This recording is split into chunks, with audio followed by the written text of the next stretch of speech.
বিচাৰিছে। এয়া নিৰঞ্জন খাউণ্ডৰ ঘৰ হয়? হয়, ভিতৰলৈকে আহক, বহক। তেখেত ঘৰত নাই নেকি? তেখেত আহি পাবৰ হৈছে, এই পাবহি।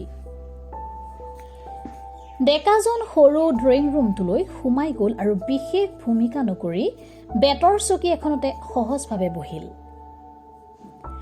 অপৰাজিতাই তেওঁৰ মুখৰ ফালে চাই থকাটো অনুভৱ কৰি ডেকাই ক'লে, আপুনি মোক চিনি নাপাব বোধ হয়, মই আপোনাক ভালকৈ চিনি পোৱা নাই। মোৰ নাম শশাংক চৌধুৰী, আপুনিয়ে বোধ কৰোঁ মিছেছ খাউণ্ড? হয়, এটোপা চাহ কৰোঁ, আপুনি অকণমান বহক, অপৰাই ক'লে।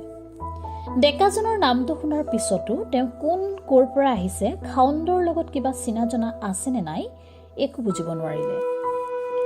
শশাংকক দেখিলেই বহুত দিনৰ চিনাকি যেন লাগে, সেইকাৰণেই অপৰাৰ তেওঁক বৰ আচহুৱা যেন নালাগে।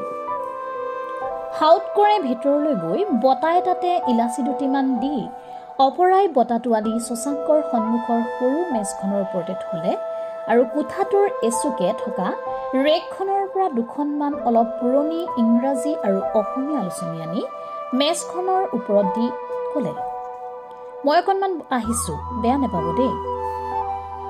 শশাংকই এবাৰ অপৰাৰ মুখলৈ চাই আলোচনী এখন টান মাৰি আনিলে আৰু তাৰ কভাৰৰ ওপৰত থকা ছবিখনৰ ওপৰত চকুৰ সমগ্ৰ দৃষ্টি কেন্দ্ৰীভূত কৰিলে। আগফালে এখন বাৰাণ্ডা আৰু পাছফালে এখন বাৰাণ্ডাৰে তিনি কোঠলীয়া এটা হাফৱালৰ মজলীয়া আকাৰৰ টিনৰ ঘৰ। ঘৰটো সজাবৰ 15-16 বছৰমান হোৱা যেন লাগে। আগফালে এখন সৰু চোতাল, পাছফালেও এখন তাতকৈ বহল চোতাল আৰু এখন সৰু শাক পাচলিৰ বাৰী। চোতালৰ এমূৰে ৰান্ধনী ঘৰটোৰ কাষতে টিউবৱেলটো।